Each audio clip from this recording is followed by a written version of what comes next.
Welcome everyone. Thank you for joining us today for our webinar, Economic Opportunities for Ohio's Coal Communities.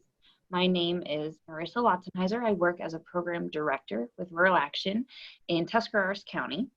Rural Action is a membership-based nonprofit. We focus on helping small communities do big things. And the programs that we are going to discuss today do just that. They help our region of Appalachian, Ohio, open the next chapter on our economic future. Some logistics and some housekeeping stuff right off the top. We are recording this call and we will send you a link out afterwards that you can use and share as needed. Please use mute. Your line was muted when you entered the call, so just unmute to talk or to ask a question, but please do keep your line muted when you're not talking. If you have questions during the presentation, use the chat button at the bottom of the screen. It looks like a word bubble, and we will try to address them as they come in. That's also how we will take questions during the Q&A session at the end of the presentations. Just write your questions out and we will answer them. If you have any problems or you get dropped from the call, please reach out via Zoom or email bob@ruralaction.org for help. Bob Benz is one of our participants. His screen says Rural Action. He is one of our communication team members and he is working behind the scenes to make sure this goes smoothly. Thank you, Bob. I'm going to start us out today speaking about the Abandoned Mine Land Economic Development Pilot Program. Terry Van Offeren, also with Rural Action, will follow me with some specific project examples. And then we'll hear from Kyle Darton with the Economic Development Administration about their Assistance to Coal Communities program. To finish up with, we'll hear from Carla Ocker with US EPA about their Brownfields program, which is now available to previously mined areas. We'll have lots of time at the conclusion of the presentations for questions. I really hope you guys have some questions and I really hope that you have some ideas. We want to hear from you. We want to hear what you are working on. So please do share with us.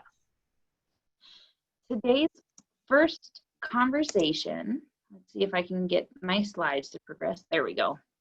Today's first conversation is going to be about the Abandoned Mine Land Economic Development Pilot Program and how it's being implemented in Ohio. To talk about this program, you need to have an understanding of what abandoned mine lands are.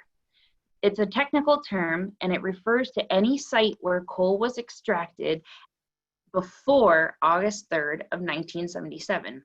That's the date when federal regulations called the Surface Mining Control and Reclamation Act went into effect around the country.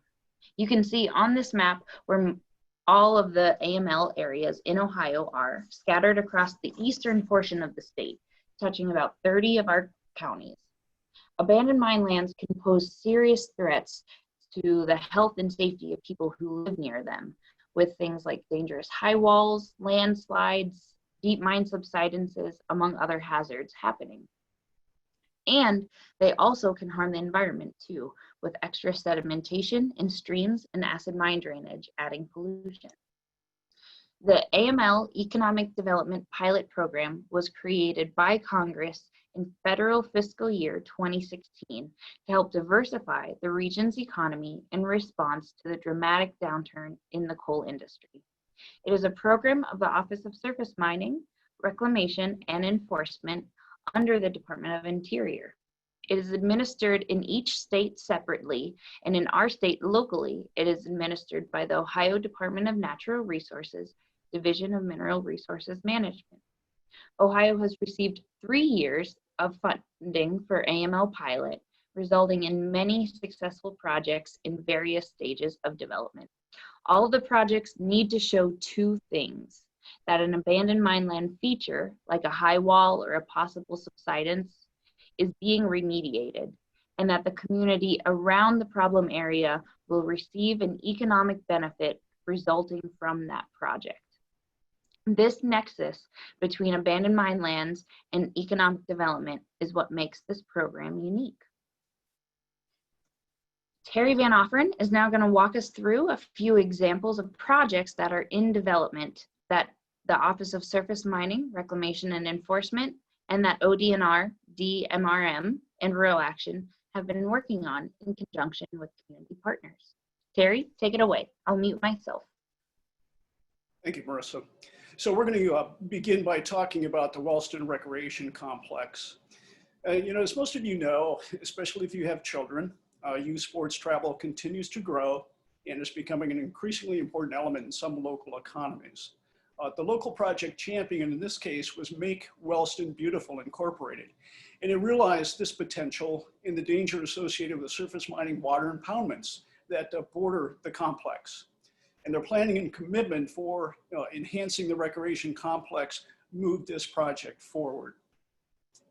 So last year, Make Wellston Beautiful, in cooperation with Rural Action, undertook a comprehensive survey of the teams and fans that participated in baseball and softball league and tournament play, as well as sport camps it conducted.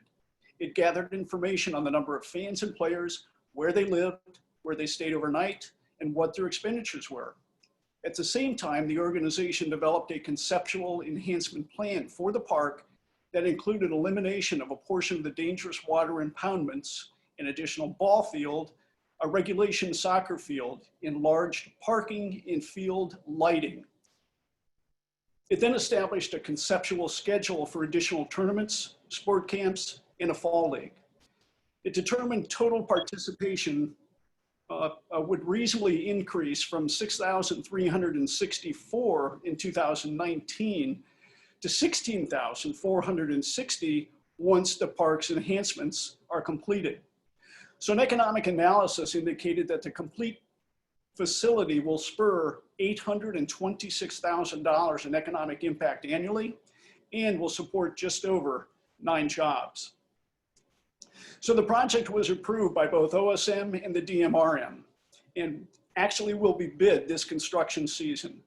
The total estimated cost is $1.52 million, with about 25% of that cost related to reclamation activities and the balance devoted to recreation infrastructure enhancements. And you can see the park as it currently exists. The parking lot is full. People are actually parking on the state route.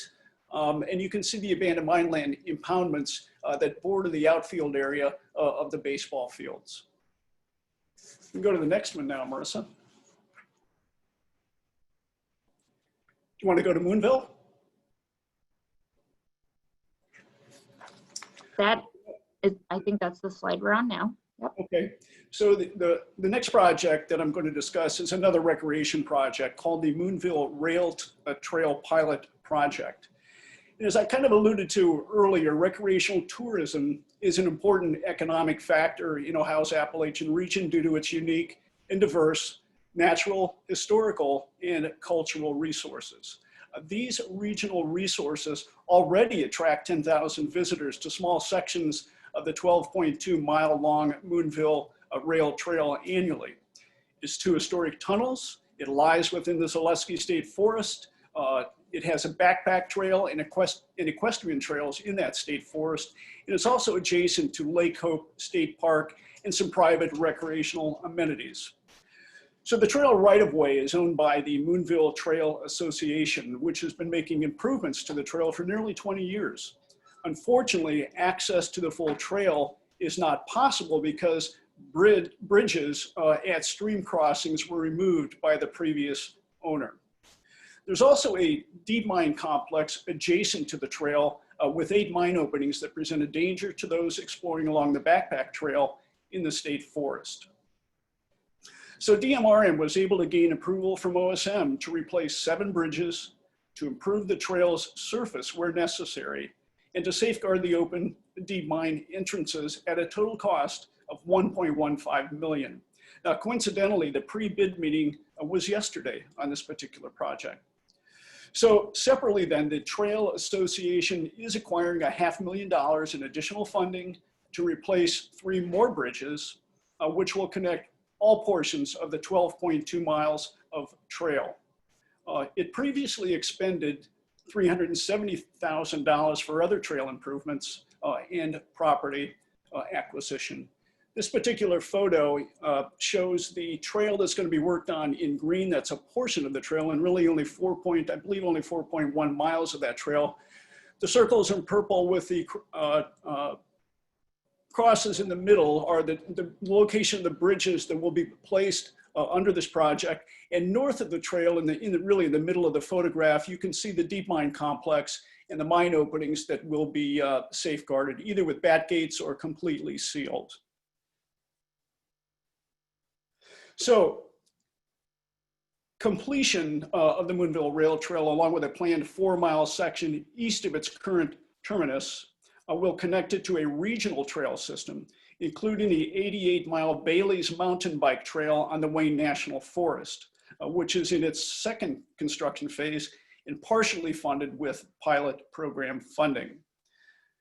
An economic impact analysis of this project at its completion and its connectivity to the regional trail system and its proximity to the Hocking Hills State Park system, which actually draws 4 million visitors annually, and the Lake Hope State Park with 300,000 annual visitors, suggests that this will result in an annual economic impact of $21.6 million and the creation of 230 jobs.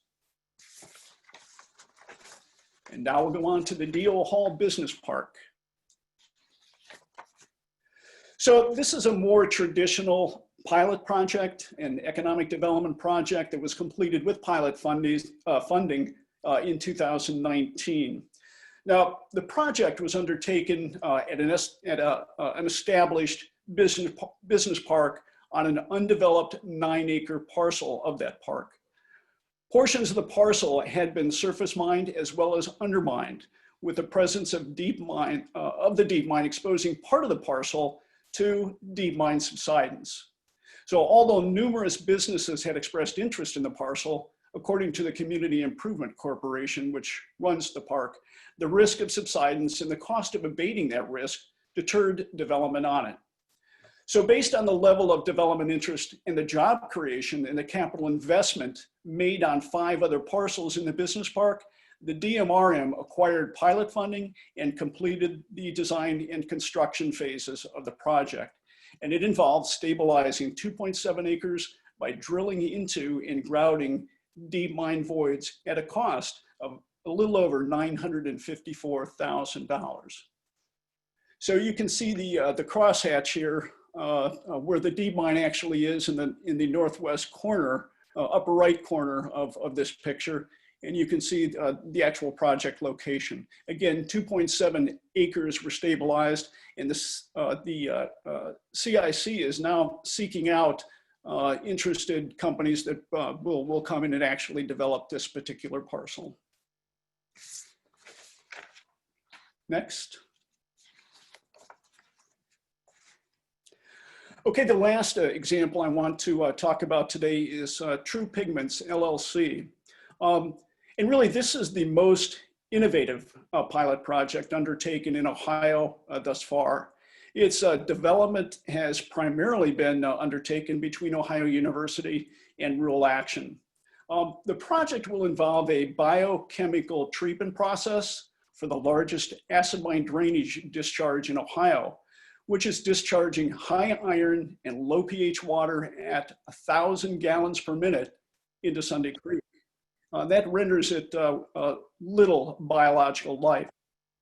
This treatment system is far different than traditional acid mine drainage treatment systems. It will not only neutralize the acid, but it's also going to remove the iron for production of an iron oxide pigment for commercial paint products. So the proceeds will then fund the treatment plant's operation, which includes supporting 4 to 6 jobs, new jobs. And the proceeds will also provide funding to undertake additional high priority abandoned mine land water quality improvement projects in the coal region.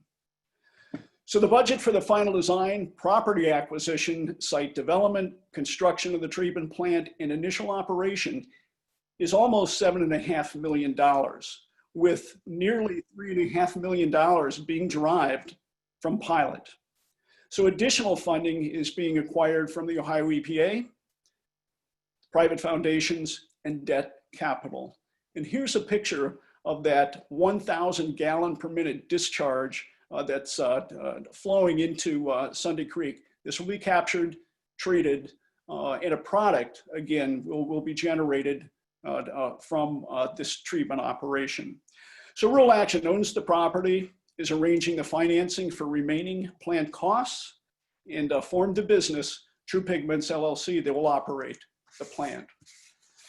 So the last item I really want to go over is just do a brief overview of the project development process.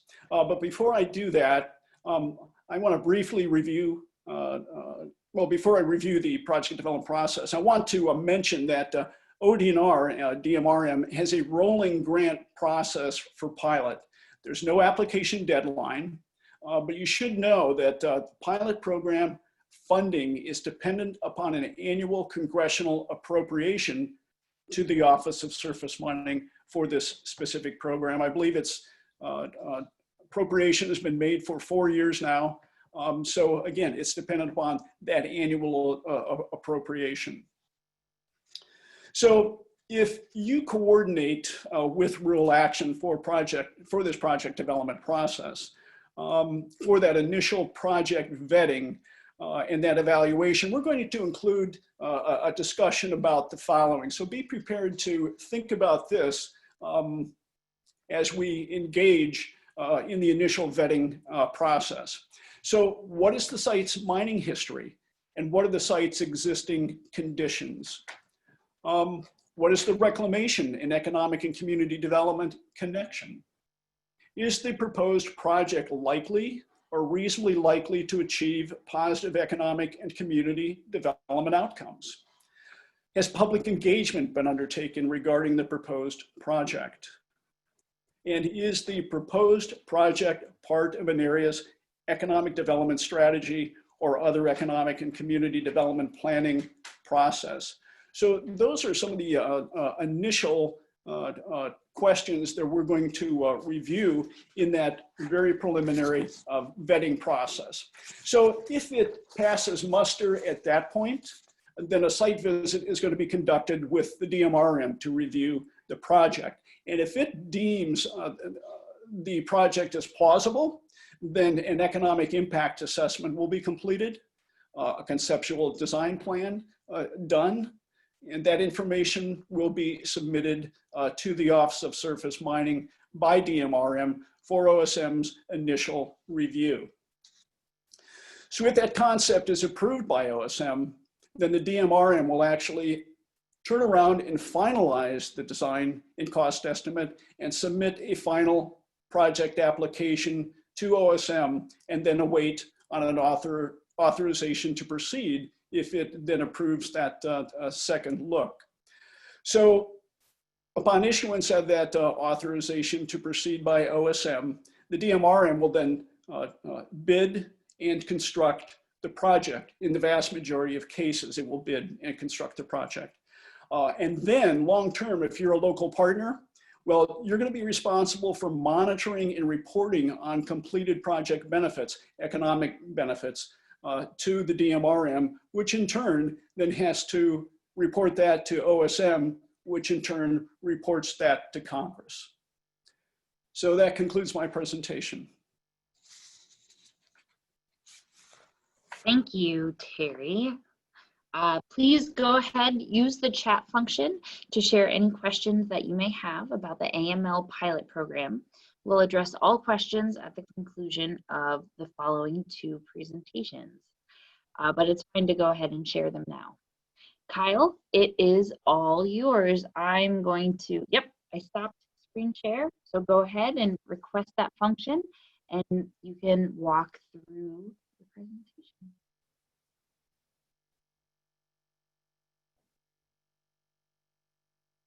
If you're talking, we do not hear you.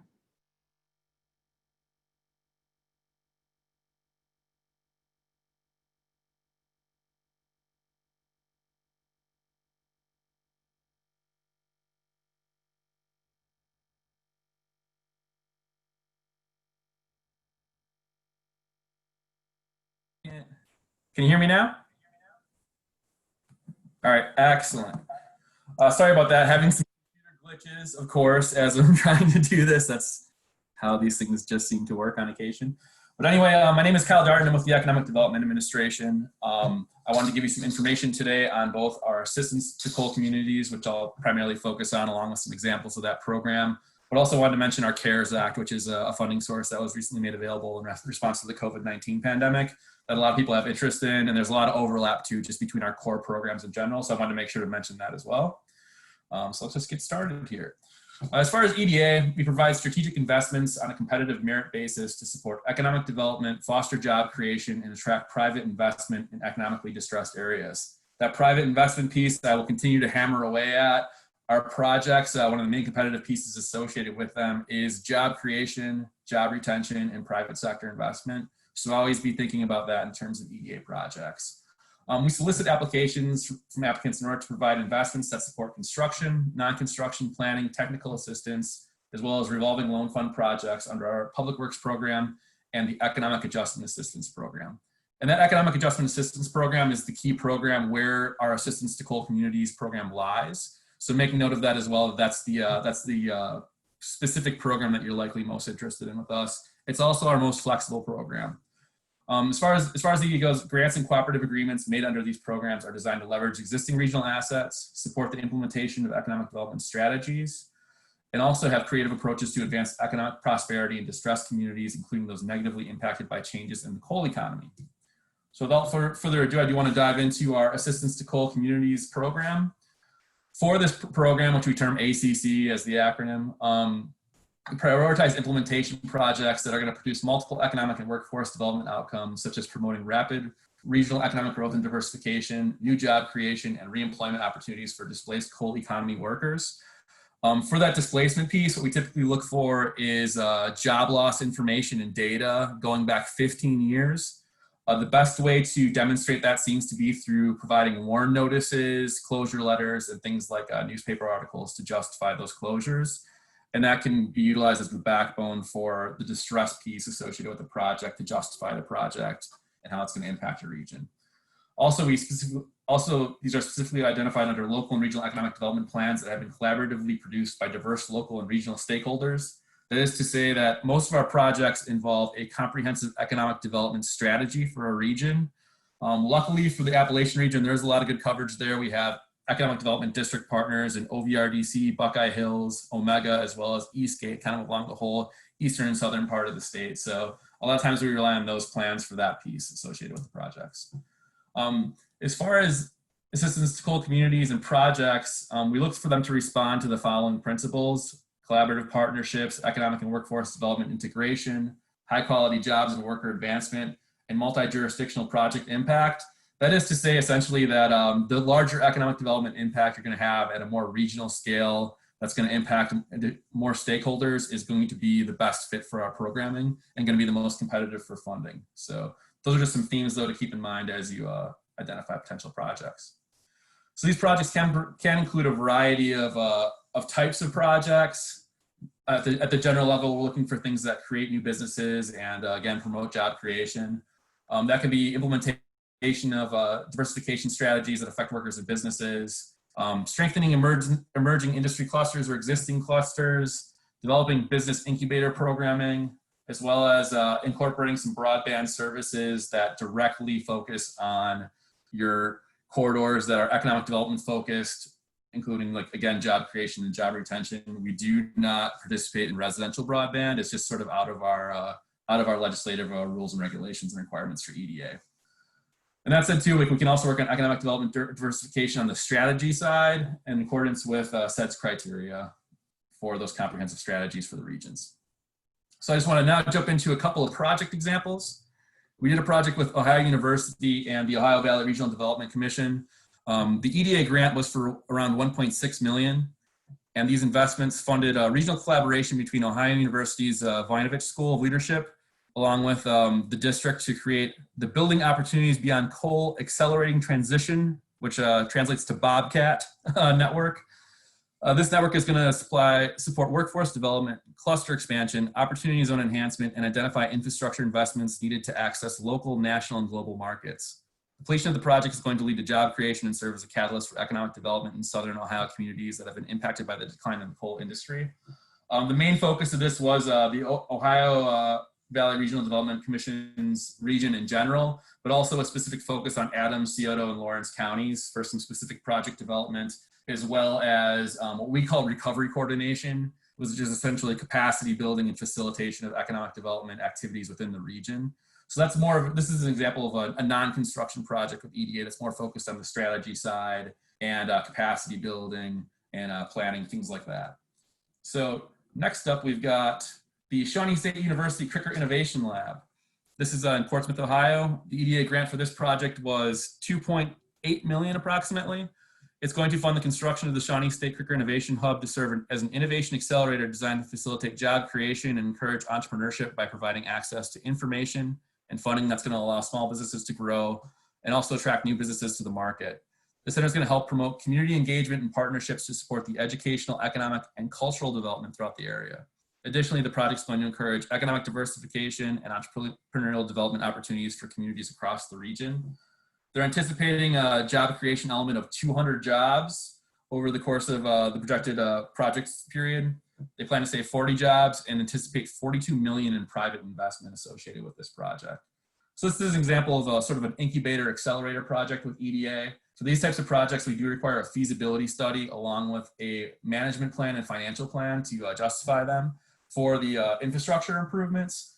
But again, this is all these projects too, I should mention, are currently in progress. This is a relatively new program, so a lot of these are still within their grant period. So they're actually working on this currently. Same with that previous grant I mentioned, as well as the next one I'm about to get to. So the next project is with Youngstown State University. It's their Excellence Training Center. For this project, EDA awarded an initial $2 million grant and then did a follow-up additional $1 million grant to support the construction.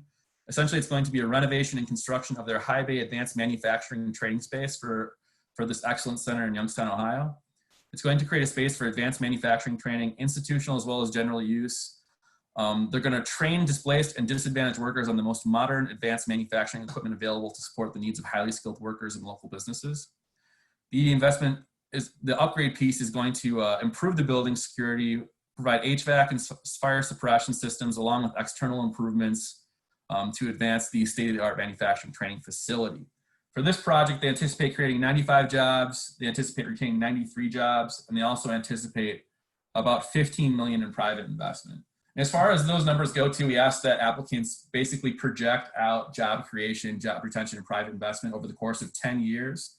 At EDA, we do follow up performance measurements that follow up at years 3, 6, and 9 to kind of see how a project's outcomes are coming along once the project is actually completed through the construction phase. So those are numbers that we like to attach to a project based on the projections for those outcomes. The way we do that is through direct commitments from specific companies who are willing to say, as a result of the EDA investment, they can either retain or create jobs or contribute via private investment. So just wanted to piece in as well. That's the last project that I have listed before I go into the CARES Act piece. I did also want to note an additional project that we funded in Indiana that was more of a core infrastructure project. Just to kind of give you an idea, I know this is two more or less incubator, accelerator type of spaces in a row. We also fund things like road, water, sewer, rail, and port infrastructure. So we did a port infrastructure or a port rail infrastructure project in Indiana that was around $2 million to facilitate public port improvements and efficiencies for larger industries along a metals and transportation industrial corridor within the southern part of Indiana. They committed to 26 jobs created, over 1,000 jobs retained, and approximately 50 million in private investment. So I just wanted to give that example as well, because a lot of these projects do end up being road, water, sewer projects, in addition to some of these more incubator, accelerator, innovation focused projects. The next thing I wanted to go into, as I mentioned, was a little bit about EDA's CARES Act. We received a $1.5 billion allocation of CARES Act funding across the Economic Development Administration. Our Chicago regional office in particular, with our 6-state region, which includes Ohio, received $225 million.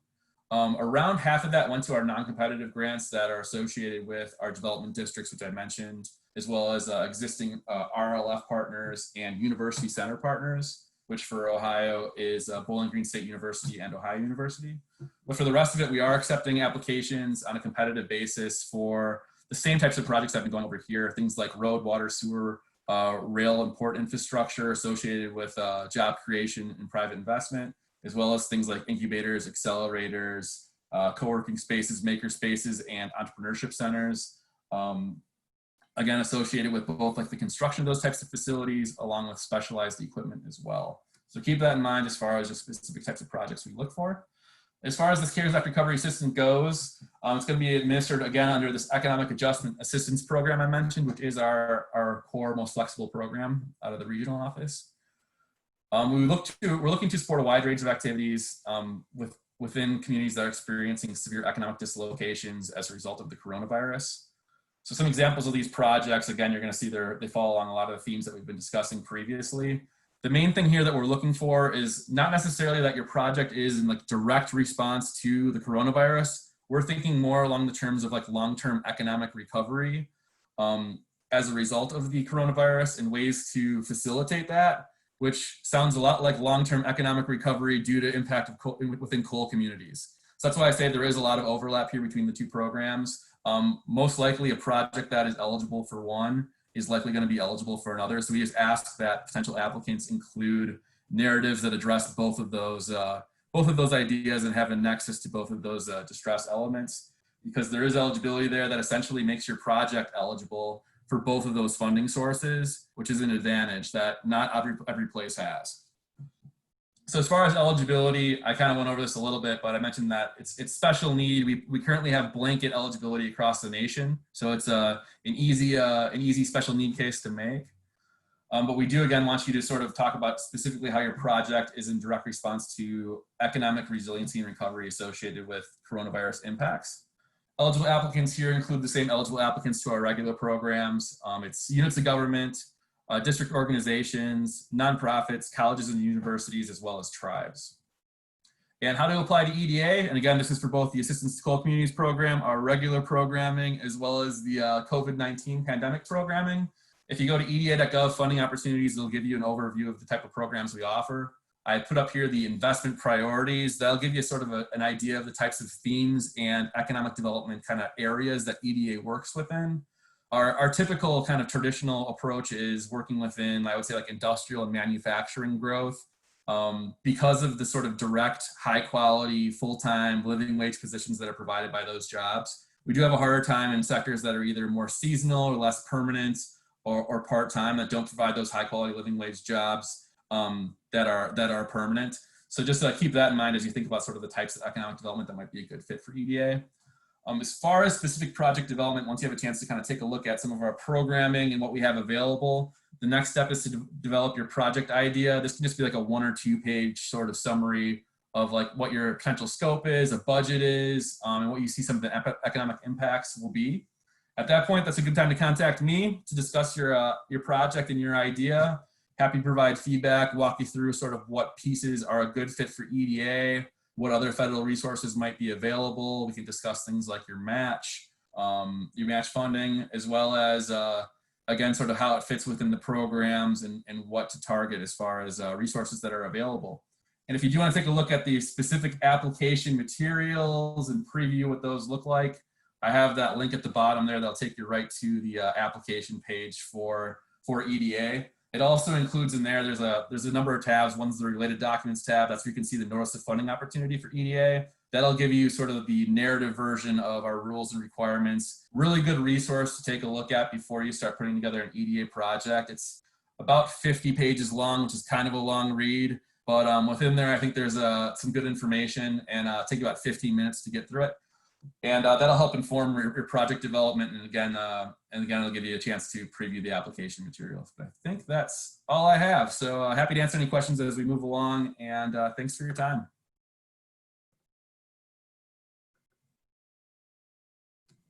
Thank you, Kyle. I appreciate your presentation. Okay, Carla, you are up. If you want to go ahead and take the screen sharing function, you should be able to start your presentation. And I would remind everyone, if you have questions for Kyle about either of the 2 programs he mentioned, feel free to use the chat function and send those over, and then we will answer them at the conclusion of Carla's presentation.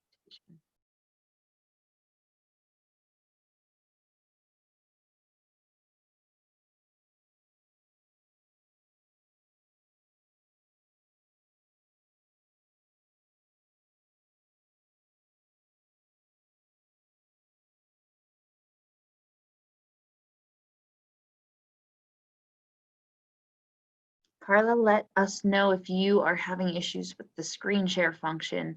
We do have a copy of your presentation, so we could page through it if needed. You may need to unmute too, Carla. I'm sent you a few messages. Oh, there you go. Wait, Okay, I'm good. I'm good. there we go. Perfect. I think we're almost there. And, oh wait, I hit the wrong screen. Has it come up? Can you guys see my screen now? Not yet. We're getting a black. There we go. We've got it. Okay, is the screen, is it full screen now? Because that's what I see. Yep, you're good to go. Okay, excellent. Thank you, Terry and Marissa.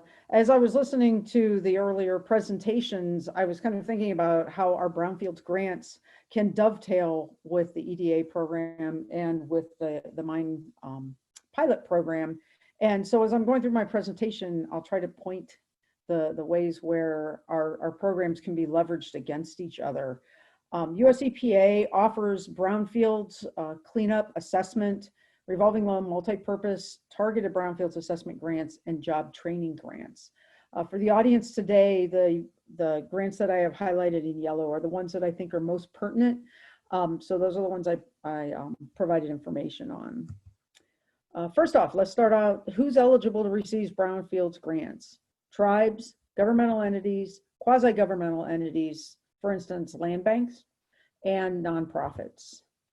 Our assessment grants are the most used grant that we have. We give out more of those than we do of any of the other ones. They're very flexible. And the assessment grants would be used in this instance, say for coal communities or communities who want to go after pilot, the mine pilot program money. Perhaps you could use our assessment grant to identify the kind of contamination you have, or the extent of the contamination that's coming from the mine area, if there is true contamination. Same thing with the EDA grants. If you have contaminated property and you need to assess it and then potentially clean it up so that you can do your redevelopment, our assessment grants are a good fit for that. You can use our assessment grants to do phase 1, phase 2, and phase 2 assessments, remedial action planning, and area-wide or site planning. You can do, if you are a grantee and you get one of our assessment grants, you can do assessments for properties that for other people's properties. And the other people who you're doing, the private entity you say that you're doing the assessment with, they can be responsible for the contamination as long as you, the grantee, are not responsible for the contamination. Our assessments grants have a 3-year project period, and that 3-year period starts when the grant is actually awarded, not at the time of application, obviously. You can use our assessment grants to assess petroleum or hazardous substances. Our assessment grants can be granted on a community-wide basis or site-specific. I always recommend that people apply for community-wide assessments, even if you think you just have one site that you need to assess and do an environmental assessment on. That way, if there's money left over, you can use it on other sites. If you ask for site-specific money, even if there's money left over, you can't use it to assess, say, another brownfield within your jurisdiction. There is no cost share requirement for our assessment funding. You do not have, the grantee does not have to own the site. However, they have to be able to provide us with access to the site or provide access to the site. This is really good for grantees, say, that have, or entities that have like a large jurisdiction, or even if it's a town or a city, if they've got a lot of brownfields. An individual applicant, say a municipality, can be awarded up to $300,000, and you can use that money for both petroleum and hazardous substance assessments. Say, for instance, for mine-scarred lands, that would fall under hazardous substance funding because you're assessing, typically like heavy metals and pH issues. You can get a waiver if you've got a very large site, and you can get a waiver on a site-specific assessment grant for up to $350,000. Once again, I don't recommend you coming in for site-specific money. If you have a large jurisdiction and there are numerous entities that are interested in doing assessments over a larger area, you can form a coalition of at least 3 applicants and request up to $600,000 in assessment funding. You don't have to identify the sites that you want to assess, but it's always a good idea to have a couple of sites in mind so that you can discuss those in your application, and it makes your grant application a lot more competitive. We also offer cleanup grants. And one thing I want to mention about the cleanup grants is that they do require a cost share, a match, and state funds can be, anything other than federal funding can be used as the cost share. So the Coal Reclamation pilot program cleanup dollars, anything that's like an eligible cleanup cost that funding is used for, can be used as match for our cleanup grants. You can receive up to $500,000 per grant, and you can, but you don't have, you can clean up more than one property with our cleanup grants. However, you have to own those properties at the time that you apply for the cleanup grant. There are waivers available from the statute, talks about waivers for cleanup grants if you have one site that you need to spend all the money on.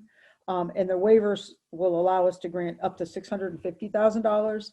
However, the last time we solicited these grants, we only solicit the cleanup. Anyway, the last time we solicited the grants in FY19, we did not allow for that waiver. So 500,000 was the most that we would allow a cleanup grant application to ask for. I'm not sure what's going to happen in 2020. I have a feeling we're going to stay with the $500,000 per site because I haven't heard any talk about increasing that amount. Once again, cleanup grants can be used for petroleum or hazardous substance cleanups. There's a 3-year project period, and you can do more than just do remediation. You can do some limited sampling, for instance, to identify waste volumes and that sort of things for bid documentation. You can do remedial action planning and the development of bid documents, and you can actually do the cleanup work. You can only apply for 1 cleanup grant each round. However, a single grant can address more than one site. I mentioned that before. In the past, brownfields, you were allowed to apply for up to 3 cleanup grants, but each one was site specific. So we've changed things a little bit in that respect. The grantee must own the site at the time that the proposal is submitted, and the grantee cannot be responsible for the contamination on the site. Now, the one thing that I want to talk about as far as owning the site, the grantee owning the site, it is permissible to flip title of a site to, like, say, for instance, you've got a private entity that owns the site and it's in the municipality or the cleanup grant applicant's best interest to get that site cleaned up.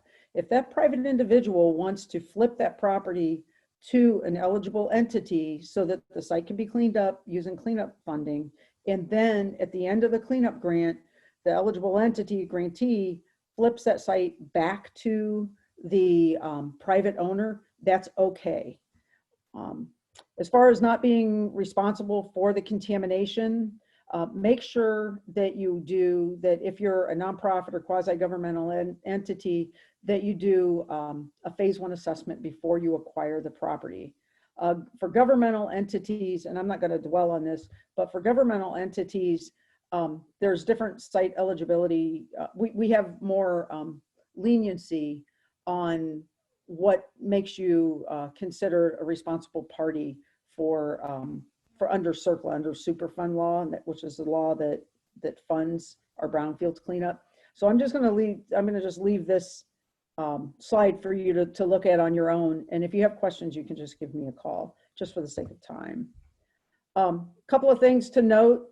As I said earlier, it's okay to flip title of a property to a public entity for cleanup and then flip it back to the private entity, as well as it's okay to flip the site between public entities and back. Sometimes municipalities will own, say, an old service garage, and they're responsible for the contamination on that service garage. Well, if they give the title to that the title to the property to another eligible entity, say for instance, Rural Action or an Economic Development Corporation.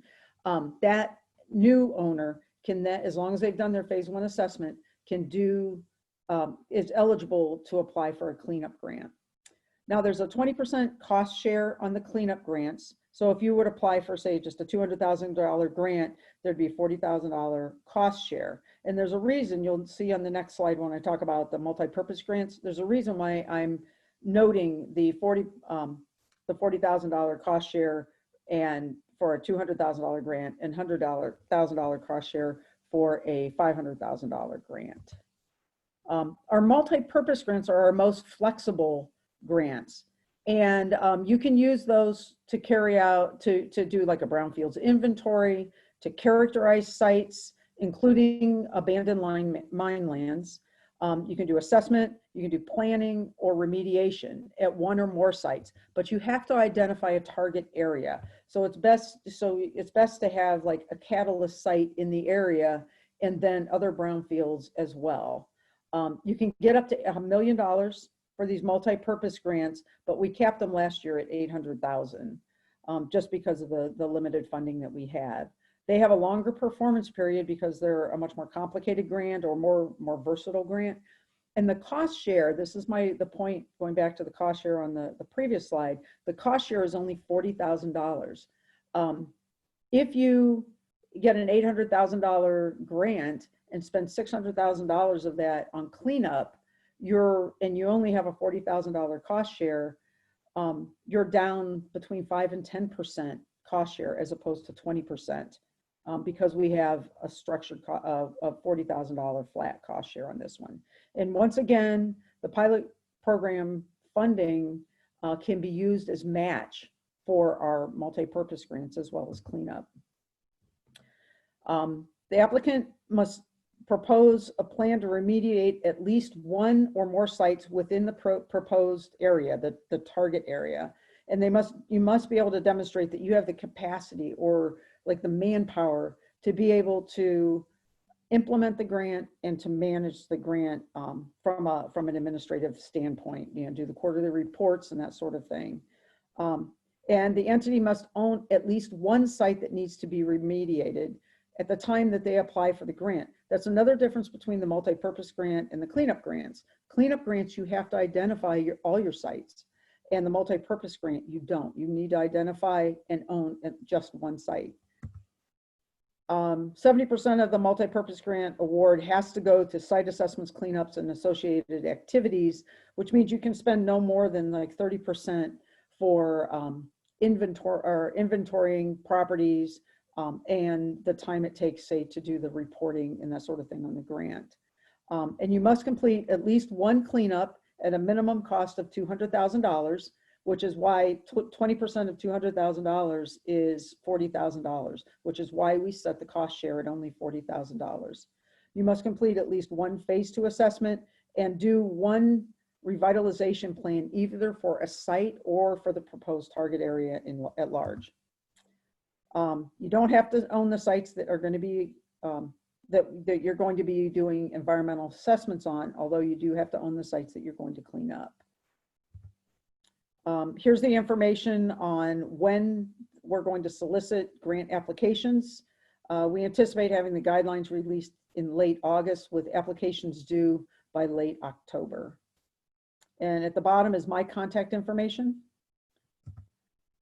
Now, if you have, say for instance, you've applied for a cleanup grant or an assessment grant and you haven't been successful, because those are competitive, very competitive grants, US EPA gives Ohio EPA grant funding on a yearly basis for them to do assessments for entities within the state of Ohio. These assessments are done at no cost to the requester. So if, say, you have some abandoned mine land and you need to have an assessment done just to document the fact that there is contamination, you could request targeted brownfields assessment funding through Ohio EPA. And it's really, really easy. It's done on a rolling basis. You just have to have access to the property. You do not have to own the property to request Ohio EPA come in and do these assessments. And it's non-competitive. Ohio EPA will use their own contractor to complete the assessment. They will write a report and they'll give it to you. Now, Ohio EPA has limited funding to do this. We give them, usually they spend about $600,000 of our funding to do assessments, and they like to spread that money around. So they like to keep the assessments around the $20,000 range. For some projects, they go over the $20,000 if there's going to be a high economic or environmental impact from the site.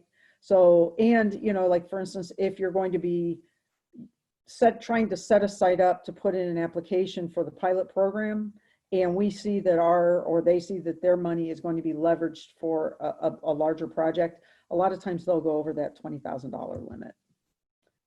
Here's the link to apply for targeted brownfields assessments through Ohio EPA.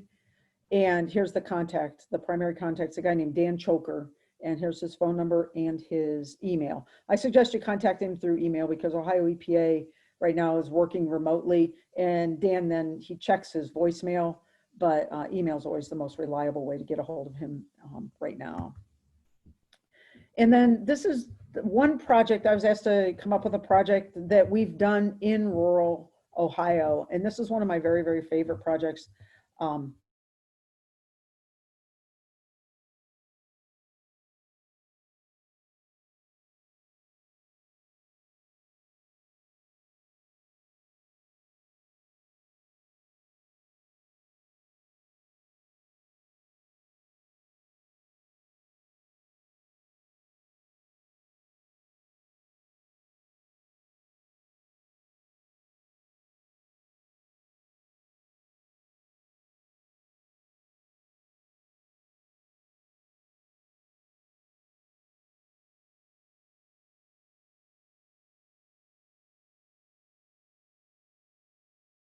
We're gonna try to get Carla's audio back on.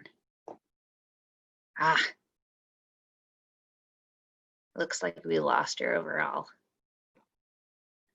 Well, we will be able to share out the presentations of everyone when we send out the recording.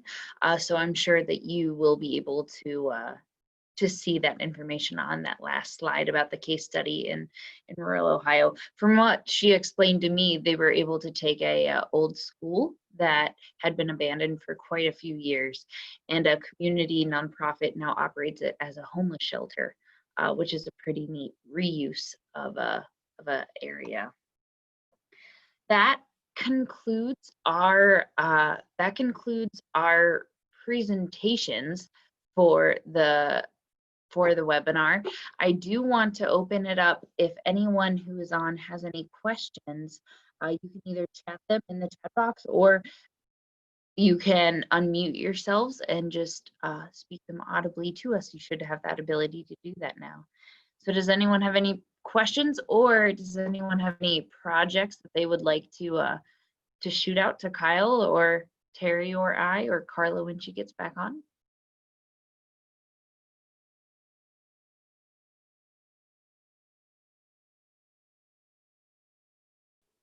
We have a question here from Alicia. That's, are private individuals and or private companies eligible to apply for either EDA or EPA grants? Kyle, do you mind taking that one as we try to get Carla back on? Absolutely, I can certainly respond to that. As far as EDA is concerned, for us, the answer is really no. They can be beneficiaries of the project, so essentially they would benefit from the infrastructure upgrades or the EDA investment. But eligible applicants to us are like usually units of government is probably the primary applicant, along with nonprofits, colleges and universities, and tribes. So individuals or private companies cannot be direct applicants to us, though, however.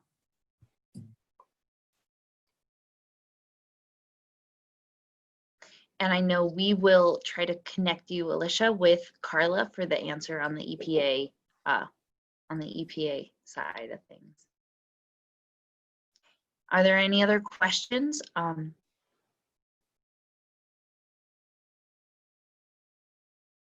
We have a few minutes left if we do want to discuss.